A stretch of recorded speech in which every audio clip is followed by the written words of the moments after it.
നമസ്കാരം. വചന സമീക്ഷയിലേക്ക് സ്വാഗതം. ഇന്നത്തെ ചിന്തയ്ക്ക് വേണ്ടി ഞാൻ എടുത്തിരിക്കുന്ന വേദഭാഗം സങ്കീർത്തനങ്ങൾ 23:1. യഹോവ എൻ്റെ ഇടയനാകുന്നു, എനിക്കൊന്നിനും മുട്ടുണ്ടാകുകയില്ല.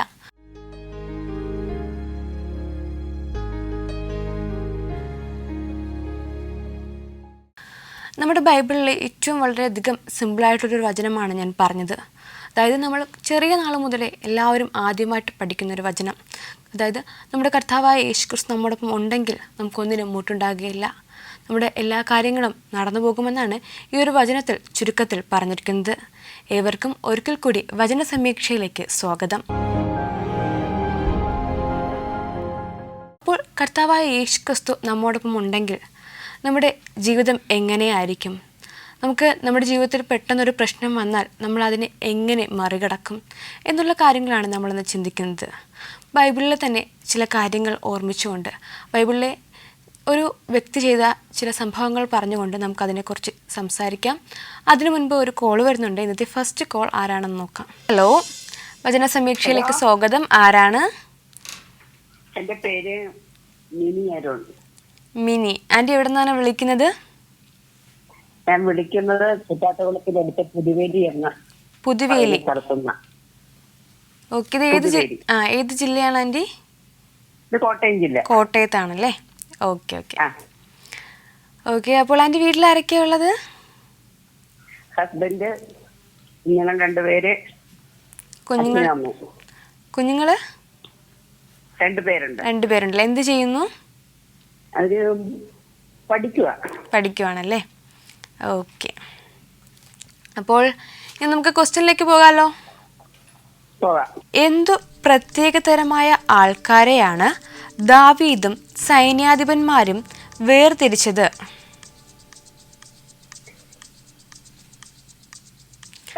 വേർതിരിച്ചു. അതെ, എങ്ങനെയൊക്കെയാണ് അവര്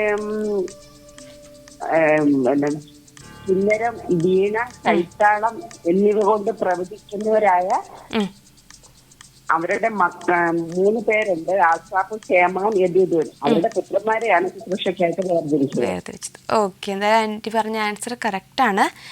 കിന്നരം, വീണ, കൈത്താളം എന്നിവ കൊണ്ട് പ്രവചിക്കുന്നവരെ. ഓക്കെ, കറക്റ്റാണ് കേട്ടോ. ഓക്കെ, ആന്റി പാട്ട് പാടാറുണ്ടോ? ഇല്ലല്ലേ? ഓക്കെ, അപ്പോൾ നമുക്ക് അടുത്ത ക്വസ്റ്റ്യനിലേക്ക് പോകാം. രണ്ടാമത്തെ ചോദ്യം, കിന്നരം, വീണ, കൈത്താളം എന്നിവ കൊണ്ട് പ്രവചിക്കുന്നവരായി ആരെയാണ് വേർതിരിച്ചത്? എന്നിവ കൊണ്ട് പ്രവചിക്കുന്ന യെദൂഥൂന്റെ കീഴില് യഹൂദാൻ, പിന്നെ ആരുണ്ട്? യഹൂദൂൻ, പിന്നെ ആരുണ്ട്? 3 പേരുണ്ട്. പറഞ്ഞോളൂ. ആസാഫ്, ഹേമാൻ, യെദൂഥൂൻ. അതെ, ആൻസർ കറക്റ്റാണ്. ആസാഫ്, ഹേമാൻ, യെദൂഥൂൻ എന്നിവരുടെ പുത്രന്മാരെ. കറക്റ്റാണ് കേട്ടോ. ശരി. ഓക്കെ, ഇനി ആന്റി എല്ലാ ദിവസവും ബൈബിൾ വായിക്കാറുണ്ടോ? വായിക്കാറുണ്ടല്ലോ. കഴിഞ്ഞ ദിവസം ബൈബിളിലെ ഏത് ഭാഗമാണ് വായിച്ചത്? ഹബക്കൂക്ക് 2-ാം അധ്യായം. അവിടെ എന്താ പറഞ്ഞിരിക്കുന്നത്?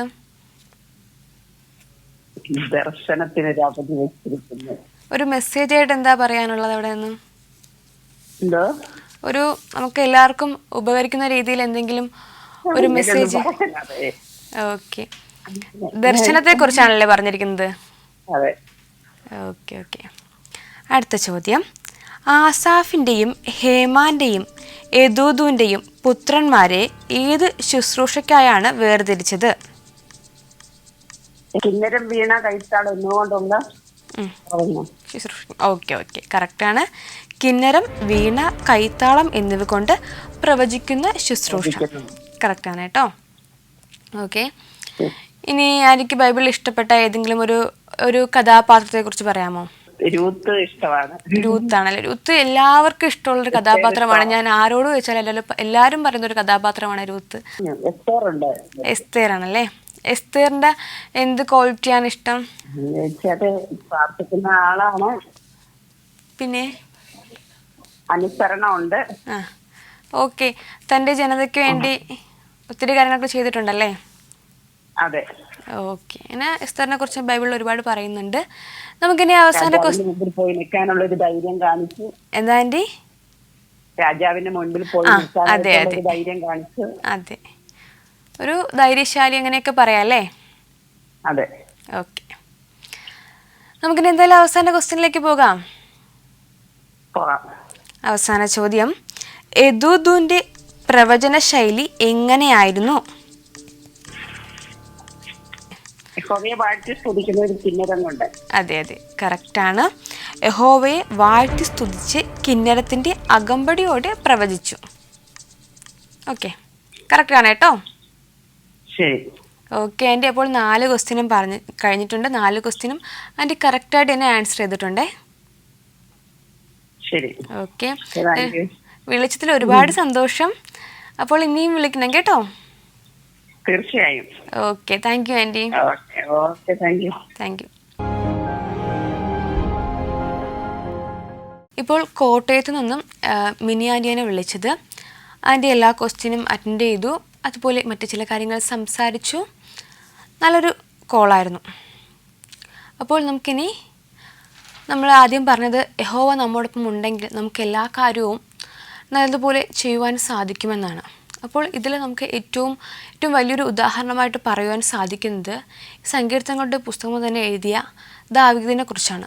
ദാവീദിൻ്റെ ജീവിതം നമ്മൾ നോക്കിയാൽ ദാവീദിൻ്റെ ജീവിതത്തിൽ ഒരുപാട് പ്രശ്നങ്ങൾ ഉണ്ടായിട്ടുണ്ട്, ഒരുപാട് പ്രതിസന്ധികൾ തൻ്റെ മുൻപിൽ വന്നിട്ടുണ്ട്. പക്ഷേ ദാവീദ് അതിനൊക്കെയും ദൈവം തന്നോടൊപ്പം ഉണ്ട് എന്നൊരു ചിന്തയോടുകൂടി മുൻപോട്ട് പോയതുകൊണ്ട് തന്നെയാണ് എല്ലാത്തിനെയും അവന് നിഷ്പ്രയാസം വിജയിക്കുവാൻ സാധിച്ചിട്ടുണ്ട്. ദാവീദ് വളരെയധികം കുഞ്ഞുനാൾ മുതൽ തന്നെയാണ് അവൻ ആടുകളെ മേയ്ക്കുവാനാണ് ആദ്യം പോയിക്കൊണ്ടിരുന്നത്. അതിനുശേഷമാണ് രാജാവായതൊക്കെ. അപ്പോൾ ദാവീദ് ആടുകളെ മേയ്ക്കുവാൻ പോകുന്ന സമയത്ത് തൻ്റെ ആടുകളെ ദാവീദ് ഒത്തിരി സ്നേഹിച്ചിട്ടുണ്ടായിരുന്നു.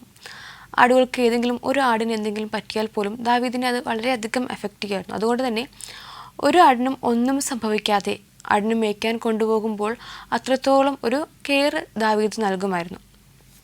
അങ്ങനെ ഒരിക്കൽ ദാവീദ് തൻ്റെ ആടുകളെ മേയ്ക്കുവാൻ വേണ്ടി കൊണ്ടുപോയി.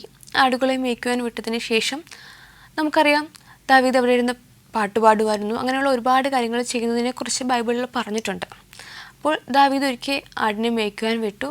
അതിനുശേഷം അവിടെ ഇരുന്നു. പക്ഷേ ദാവീദ് അവിടെ ഇരിക്കുമ്പോഴും പാട്ടുപാടുമ്പോഴും എന്ത് ചെയ്താലും തൻ്റെ ആടുകൾ എവിടെയാണ് നിൽക്കുന്നത് അതിന് ചുറ്റും ഏതെങ്കിലും മൃഗങ്ങൾ തൻ്റെ ആടുകളെ കൊല്ലുവാൻ വേണ്ടിയോ അതിനെ ഏതെങ്കിലും മൃഗങ്ങളുണ്ടോ എന്ന് ഇടയ്ക്കിടയ്ക്ക് ദാവീദ് നോക്കാറുണ്ടായിരുന്നു. അങ്ങനെ ഒരു ദിവസം ആടുകളെ മേയ്ക്കുവാൻ വേണ്ടി വിട്ടതിന് ശേഷം ദാവീദ് അവിടെ ഇരുന്ന് നോക്കുമ്പോൾ ഒരു സിംഹം ഒരു ചെറിയൊരു കുറ്റിക്കാട്ടിൽ ഒളിഞ്ഞിരുന്ന് തൻ്റെ ആടുകളെ ലക്ഷ്യമിടുന്നതായിട്ട് ഈ ദാവീദ് കണ്ടു. അപ്പോൾ തൻ്റെ ഒരു ആടിനും ഒന്നും സംഭവിക്കരുത്, എല്ലാ ആടിനെയും സംരക്ഷിക്കണം എന്നൊരു ചിന്ത ഈ ദാവീദിൻ്റെ മനസ്സിലുണ്ട്. അതുകൊണ്ട് തന്നെ ആ സിംഹം തൻ്റെ ഏതെങ്കിലും ഒരു ആടിനെ ലക്ഷ്യം വയ്ക്കുമ്പോൾ എന്നൊരു ചിന്ത ഉള്ളതുകൊണ്ട് എങ്ങനെയെങ്കിലും ആ സിംഹത്തിനെ ഇല്ലാതാക്കുക എന്നൊരു ചിന്ത മാത്രമേ ഈ ദാവീദിൻ്റെ മനസ്സിലുണ്ടായിരുന്നുള്ളൂ. ഇനി നമുക്ക് ദാവീദിനെ കുറിച്ച് പറയുകയാണെങ്കിൽ മറ്റൊരു കാര്യം, ദാവീദിൻ്റെ കയ്യിൽ എപ്പോഴും ഒരു കവണയും ഒരു കല്ലും അതുപോലെ തന്നെ ഒരു കല്ലും കാണാമെന്ന് നമുക്ക് ബൈബിളിൽ വായിക്കുമ്പോൾ മനസ്സിലാക്കുവാൻ സാധിക്കും. അതുപയോഗിച്ച് ദാവീദ് ഒരുപാട് കാര്യങ്ങൾ ചെയ്തിട്ടുണ്ട്. ഗോലിയാത്തിനെ തകർത്തത് പോലും അതുപയോഗിച്ചാണ്. അതൊക്കെ നമുക്കറിയാം. അപ്പോൾ ഇവിടെയും സിംഹം തൻ്റെ ആടുകളെ ഏതെങ്കിലും ഒരു ആടിനെ കൊല്ലുവാൻ വേണ്ടി ഇരിക്കുന്നതാണ് എന്നൊരു ചിന്ത ഉള്ളതുകൊണ്ട് തന്നെ സിംഹത്തിനെ എങ്ങനെയെങ്കിലും നശിപ്പിക്കണം എന്നൊരു ചിന്തയെ ദാവീദിനുണ്ടായിരുന്നുള്ളൂ. അങ്ങനെ സിംഹം തൻ്റെ ആടിനെ ആക്രമിക്കുവാൻ വേണ്ടി പോകുമ്പോൾ ഈ കവണ എടുത്ത് കല്ല് വെച്ചിട്ട് സിംഹത്തിനെ ദാവീദ് ആക്രമിക്കുകയായിരുന്നു. അങ്ങനെ അവിടെ സിംഹത്തിനെ നിലംപരിശാക്കിയിടുകയാണ് ദാവീദ് ചെയ്തത്. അവിടെ നിന്നും തൻ്റെ ആടുകളെ ദാവീദ് സംരക്ഷിച്ചു. മറ്റൊരവസരത്തിലും ഇതുപോലെ ദാവീദ് തൻ്റെ ആടുകളുമായിട്ട് മറ്റൊരു ദിവസം മേയ്ക്കുവാൻ വേണ്ടി പോകുമ്പോൾ മറ്റു ചില സംഭവങ്ങളും നടക്കുന്നുണ്ട്. അതെന്തൊക്കെയാണെന്ന് ഞാൻ പറയാം. അതിനു മുൻപ് ഒരു കോൾ വരുന്നുണ്ട്. ഈ രണ്ടാമത്തെ കോൾ ആരാണെന്ന് നോക്കാം. ഹലോ, വചന സമീക്ഷയിലേക്ക് സ്വാഗതം. ആരാണ്? സാറാമ്മ ജോസഫ്. ആൻറ്റി എവിടെ നിന്നാണ് വിളിക്കുന്നത്? കോട്ടയം പുല്ലരിക്കുന്നു. കോട്ടയത്ത് നിന്നല്ലേ? ഓക്കെ. ആൻറ്റി വീട്ടിൽ ആരൊക്കെയാണ് ഉള്ളത്? ഇപ്പോൾ ആരുമില്ല, ഞാൻ മാത്രം. എല്ലാവരും ജോലിക്ക് പോയി, കുഞ്ഞുങ്ങൾ സ്കൂളിൽ പോയി. ആരുമില്ല അല്ലേ? നമുക്ക് ക്വസ്റ്റ്യനിലേക്ക് പോകാം. ആയിക്കോട്ടെ. ഇന്നത്തെ ഫസ്റ്റ് ക്വസ്റ്റ്യൻ, പുറമെയുള്ള പ്രവൃത്തികൾക്കായി ഇസ്രായേലിൽ പ്രമാണികളും ന്യായാധിപന്മാരും ആക്കിയിരുന്നത് ആരെയാണ്?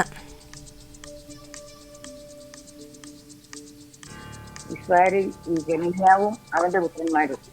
അതെ, ആൻസർ കറക്റ്റാണ്. കെനന്യാവിനെയും അവന്റെ പുത്രന്മാരെയും. കറക്റ്റാണ് കേട്ടോ. ആൻറ്റി ഇന്നൊരു പാട്ട് പാടുന്നുണ്ടോ? പാടിക്കോളൂ.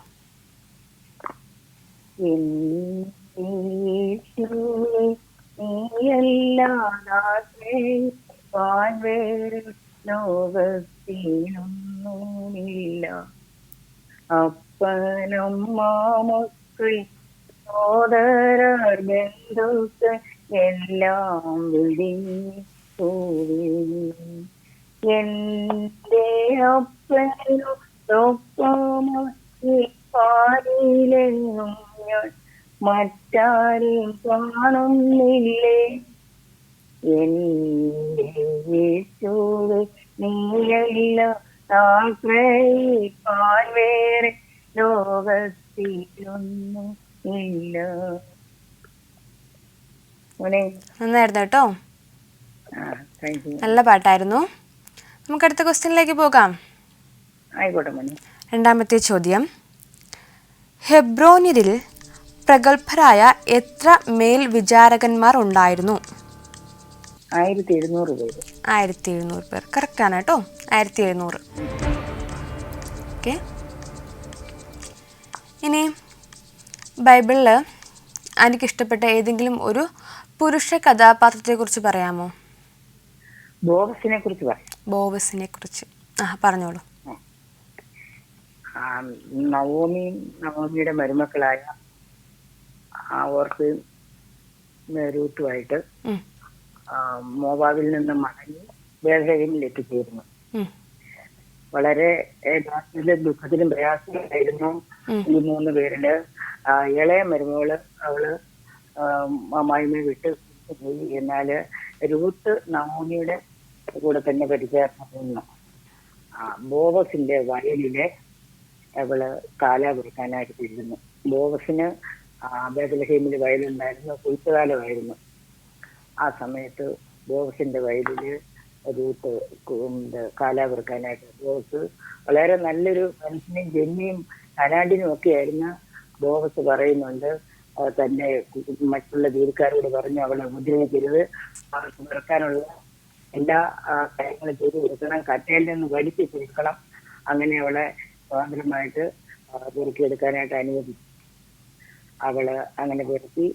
അതുകൊണ്ട് ഭവനത്തിലെ തിരിച്ച് അമ്മായിമ്മയുടെ അടുത്ത് ചെയ്യുമ്പോൾ അമ്മാമ്മ പറയുന്നുണ്ട്, അത് എന്റെ രാഷ്ട്രക്കാരിൽ ഒരാളാണ് ഈ ബോസ് എന്ന് പറയുന്നത്. അതുകൊണ്ട് നാളെ നീ ആ വയലിൽ തന്നെ പോയിക്കോ മോളെ, അവിടെ തന്നെ ചേർന്ന് നിന്നു എന്ന് പറഞ്ഞ് അവളെ അങ്ങോട്ട് പറഞ്ഞു വെക്കുകയും അവളവിടെ ചേർന്ന് നിന്ന് അവളുടെ ചാർച്ചക്കാരനായ ബോസ് അവളെ കൈക്കൊണ്ടു. അങ്ങനെ രൂത്ത് നമ്മുടെ കർത്താവിന്റെ വംശാവലിയിൽ വെല്ലുമച്ചിയായിട്ട് വരുന്നതിനൊക്കെ ഇടയായി തീർന്നു. ആ ബോവസിന്റെ ആ സമയോചിതമായ ഇടപെടലും അക്കാര്യത്തിലും കൊണ്ടൊന്ന് മാത്രമാണ് രൂത്തിന് അങ്ങനെ ഒരു ജീവിതം കിട്ടിയത്. രൂത്ത് സഭയുടെ നിഴലായിട്ടും നവോമിയെ പരിശുദ്ധാത്മാവായിട്ടും അതുപോലെ തന്നെ ബോവസിനെ നമ്മുടെ കർത്താവായിട്ട് ചിത്രീകരിച്ച് ചില ദേവദാസന്മാർ പ്രസംഗിച്ച് കേട്ടിട്ടുണ്ട്. അതെ അതെ, ഞാനും അത് കേട്ടിട്ടുണ്ട്. പക്ഷേ അധികം ആരും പറയാത്ത ഒരു കഥാപാത്രമാണ് ബോവസ്.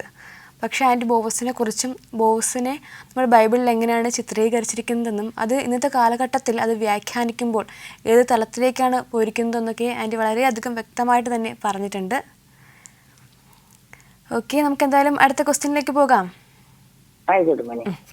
ഓക്കെ, അടുത്ത ചോദ്യം, കുലം കുലമായും കുടുംബം കുടുംബമായുമുള്ള ഹെബ്രോന്യർക്ക് തലവനായിരുന്നത് ആരായിരുന്നു? ഏരിയാവ്. അതെ, കറക്റ്റാണ് ആൻസർ, ഏരിയാവ്. ഓക്കെ, ഇനി ആൻറ്റി കഴിഞ്ഞ ദിവസങ്ങളിൽ ഏത് ഭാഗമാണ് ബൈബിളിൽ വായിച്ചത്? ബൈബിളില് ഞാൻ ഇപ്പൊ കൂടുതലായിട്ട് വായിക്കാറുള്ളത് പഴയ നിയമത്തിൽ നിന്ന്. പഴയ നിയമമാണല്ലേ? പഴയ നിയമത്തിൽ ഏത് ഭാഗമാണ് ഇപ്പൊ വായിക്കുന്നത്? പഴയ നിയമത്തിൽ വായിക്കുന്ന പറഞ്ഞാല് ഉൽപ്പത്തിയിലെ യഹോവയായ ദൈവം, ഉൽപ്പത്തിയല്ല, പുറപ്പാട് മോശയോട് ഇസ്രായേൽ മക്കളെ ഗൈഡ് ചെയ്യുന്നതിനും കൊണ്ടുപോകുന്നതിനും ഒക്കെ കൊടുക്കുന്നതായ ചില ഗൈഡൻസും അവരുടെ ജീവിതത്തിൽ അവർക്ക് പാലിക്കേണ്ട ചില നിയമങ്ങളും ഒക്കെ പറയുന്നതാണ് ഈ കാലയളവിൽ ഞാൻ വായിക്കാറുള്ളത്. നമ്മുടെ ഈ കാലഘട്ടത്തിലും അത് വളരെ അനുയോജ്യമാണ്. വളരെ അനുയോജ്യമല്ല, അതൊരു എന്താ പറയാ അണ്ണങ്ങളുടെ കാര്യങ്ങളാണ്. പക്ഷെ ഇന്ന് ആരും അതൊന്നും ശ്രദ്ധിക്കാറുമില്ല, അത് ചെയ്യാറുമില്ല. എനിക്ക് യഹോവയായ ദൈവം നേരിട്ട് കണ്ട് നേരിട്ട് കൊടുത്തതായ ആ കാര്യങ്ങളൊക്കെ കേൾക്കുമ്പോൾ വളരെ ഇന്ന് പല ദേവദാസന്മാരെ പ്രസംഗിക്കുമ്പോഴേ ഞാൻ ഓർക്കും, ഇന്ന് ആ യഹോവ ആ നമ്മുടെ കൂടെ തന്നെ സഞ്ചരിച്ച് നമ്മളോട് പറയുന്ന പോലെ ചില ദേവദാസന്മാരുടെ ഗൈഡൻസും ചിലര് നമ്മുടെ തെറ്റുകൾ ചൂണ്ടിക്കാണിക്കുന്നതൊക്കെ വളരെ ഇഫക്റ്റീവാണ്. പക്ഷേ ഈ വളരെ സങ്കടത്തോടെ പറയട്ടെ മോനെ, ഈ കാലഘട്ടത്തിൽ ആരും അതൊന്നും ശ്രദ്ധിക്കാറില്ല. ഈ കാലഘട്ടം ഒരു വല്ലാത്ത കാലഘട്ടത്തിൽ നമ്മൾ വന്നു വിട്ടിരിക്കുന്ന കലനിരോട് പ്രാർത്ഥിക്കാനല്ലാതെ ഒന്നും പറയാനില്ല. ഓക്കെ ആൻറ്റി, എന്തായാലും ആൻറ്റി വായിച്ച ഭാഗങ്ങളും ഇന്നത്തെ കാലഘട്ടത്തുമായിട്ട് ബന്ധപ്പെടുത്തിയാണ് ആൻറ്റി സംസാരിച്ചത്.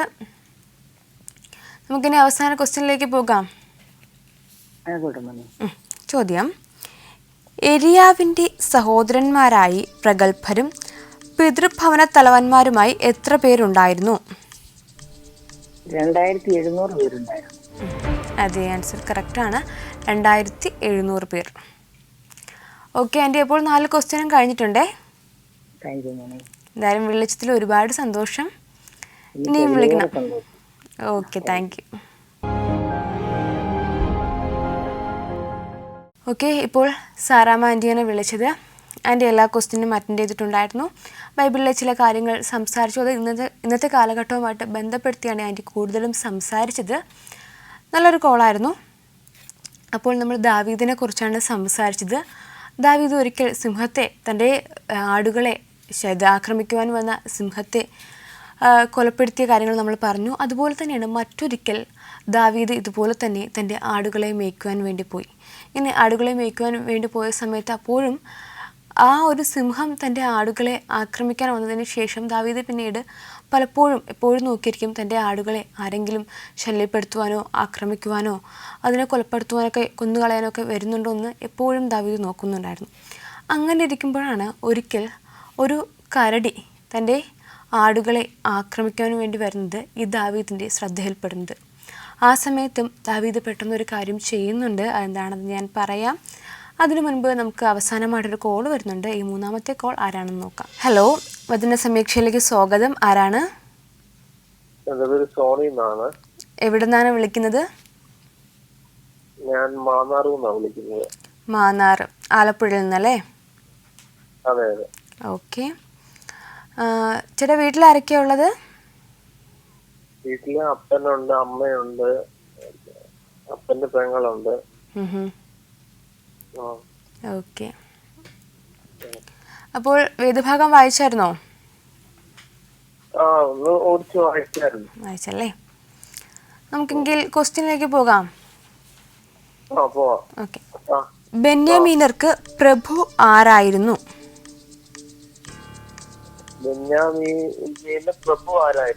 അതെ, ബെന്യാമീനരുടെ പ്രഭു ആരായിരുന്നു? അതെ, യാസിയേൽ. കറക്റ്റാണ് കേട്ടോ. അതായത് അബ്നേറിന്റെ മകനായ യാസിയേൽ. ഓക്കെ. 2ാമത്തെ ചോദ്യം: ദാവീദ് ഇസ്രായേലിനെ എണ്ണിയപ്പോൾ ഒഴിവാക്കിയത് ഏതു വിഭാഗക്കാരെയാണ്? ദാവീദ് ഇസ്രായേലിനെ എണ്ണിയപ്പോൾ ഒഴിവാക്കിയത് ഏതു വിഭാഗക്കാരെയാണ്? 20 വയസ്സിന് താഴെയുള്ളവരുടെ. അതെ, കറക്റ്റാണ്, 20 വയസ്സിന് താഴെയുള്ളവർ. കറക്റ്റാണ് കേട്ടോ. ഓക്കെ ചേട്ടാ, ഇന്നൊരു പാട്ട് പാടുന്നുണ്ടോ?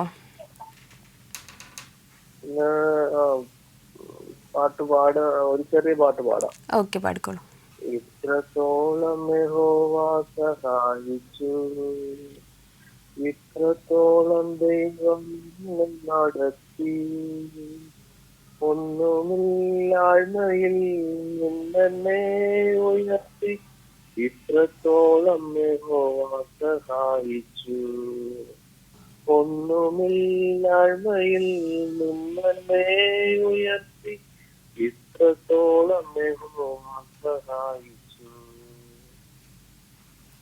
ഓക്കെ, നല്ല പാട്ടായിരുന്നു കേട്ടോ. ഓക്കെ, നല്ല അർത്ഥമുള്ള പാട്ടല്ലേ? നല്ല അർത്ഥമുള്ള പാട്ടാണ്. കുറച്ച് പഴയ പാട്ടാണ്, പക്ഷെ എങ്കിലും നല്ല പാട്ടാണ്. നമ്മളൊക്കെ ഒരുപാട് തവണ പാടുന്ന ഒരു പാട്ടാണ്. ദൈവം നമ്മളെ സഹായിക്കുന്ന കാര്യങ്ങളൊക്കെയാണ് ആ ഒരു പാട്ടിൽ മുഴുവനായിട്ടും പറഞ്ഞിരിക്കുന്നത്. ഓക്കെ, നമുക്കിനി അടുത്ത ക്വസ്റ്റ്യനിലേക്ക് പോകാം. അടുത്ത ചോദ്യം: എന്തുകൊണ്ടാണ് ദാവീദ് ഇസ്രായേലിനെ എണ്ണിയപ്പോൾ 20 വയസ്സിന് താഴെയുള്ളവരെ എണ്ണാതിരുന്നത്?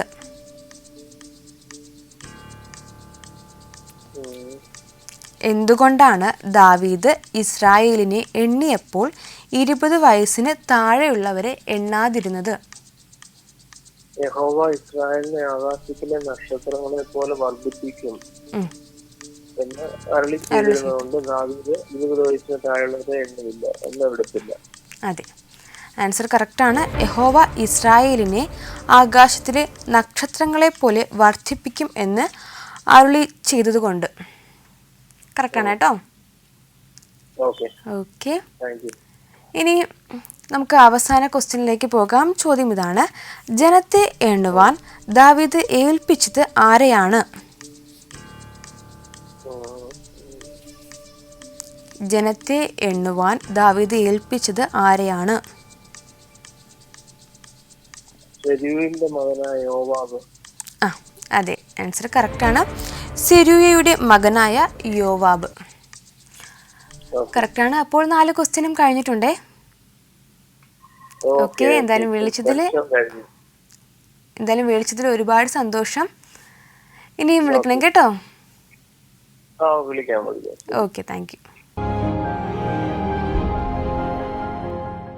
ഇപ്പോൾ ആലപ്പുഴ മാന്നാറിൽ നിന്നും സോണി ചേട്ടനാണ് വിളിച്ചത്.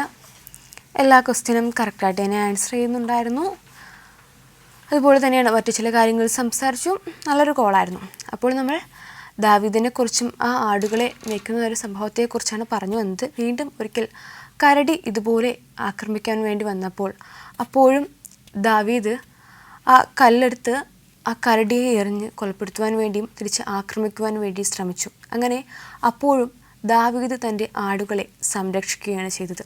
അപ്പോൾ ഈ 2 അവസരങ്ങളിലും ചിലപ്പോൾ മറ്റു വേറെ ആരെങ്കിലും ആയിരുന്നെങ്കിൽ ഒന്ന് പേടിച്ച് ഭയപ്പെടുമായിരുന്നു. കാരണം ഇനി വലിയ മൃഗങ്ങളാണ് തൻ്റെ മുൻപിൽ നിൽക്കുന്നത്, തൻ്റെ ആടുകളെ ഞാൻ സംരക്ഷിക്കാൻ പോകാൻ തനിക്കെന്തെങ്കിലും ഉണ്ടാകുമോ, എന്തെങ്കിലും പരിക്ക് പറ്റുമോ എന്നൊക്കെ ചിന്തിക്കുമായിരുന്നു. പക്ഷേ ദാവീദ് തൻ്റെ ആടുകൾക്ക് അത്രയും പ്രാധാന്യം നൽകിയതുകൊണ്ട് എന്ത് വില കൊടുത്തും അവയെ സംരക്ഷിക്കണം എന്നൊരു ചിന്ത ദാവീദിനുണ്ടായിരുന്നു. നമുക്കിനി അതുകൊണ്ടാണ് ദാവീദ് ആ ആടുകളൊക്കെയും എന്ത് പ്രതിസന്ധി വന്നാലും അതിനൊക്കെ തനിക്ക് ഓവർകം ചെയ്യുവാൻ സാധിക്കും എന്നൊരു ചിന്തയോടു കൂടി തൻ്റെ ആടുകളെ സംരക്ഷിച്ചത്. ഇതുപോലെയാണ് നമ്മുടെ കർത്താവായ യേശുക്രിസ്തു. യേശുക്രിസ്തു നമുക്ക് വേണ്ടി ഭൂമിയിലേക്ക് വന്നു, നമുക്ക് വേണ്ടി മരിച്ചു, ക്രൂശിക്കപ്പെട്ടു. ഇനി നമുക്ക് ഓരോരുത്തർക്കും ഒരുപാട് പ്രതിസന്ധികൾ നമ്മുടെ ജീവിതത്തിൽ വരും. ചിലപ്പോൾ നമ്മൾ പിന്മാറിപ്പോകാം, ചിലപ്പോൾ നമ്മൾ ആക്രമിക്കാൻ വേണ്ടി നമ്മുടെ ജീവിതത്തിൽ ഒരുപാട് പ്രശ്നങ്ങൾ വരും. പക്ഷേ എന്തൊക്കെ വന്നാലും ദൈവം നമ്മളെ കരുതും. കാരണം ദൈവത്തിന് എപ്പോഴും നമ്മൾ ഓരോരുത്തരും അവൻ്റെ മക്കളാണ്, കർത്താവായ യേശുക്രിസ്തുവിൻ്റെ മക്കളാണെന്നൊരു ചിന്ത ദൈവത്തിനുണ്ട്. അതുകൊണ്ട് തന്നെയാണ് എന്ത് പ്രതിസന്ധികൾ വന്നാലും പ്രതികൂലങ്ങൾ വന്നാലും എന്തൊരു അവസ്ഥ നമ്മുടെ ജീവിതത്തിൽ വന്നാലും അവിടെയൊക്കെ നമുക്ക് താങ്ങും തണലുമായി നമ്മളെ സംരക്ഷിക്കാൻ കർത്താവായ യേശുക്രിസ്തുവിന് കഴിയുന്നത്. ഏതായാലും വചന സമീക്ഷയുടെ ഒരു അധ്യായം ഇവിടെ പൂർണ്ണമാവുകയാണ്. മറ്റൊരു എപ്പിസോഡുമായിട്ട് നമുക്ക് വീണ്ടും കാണാം. നന്ദി, നമസ്കാരം.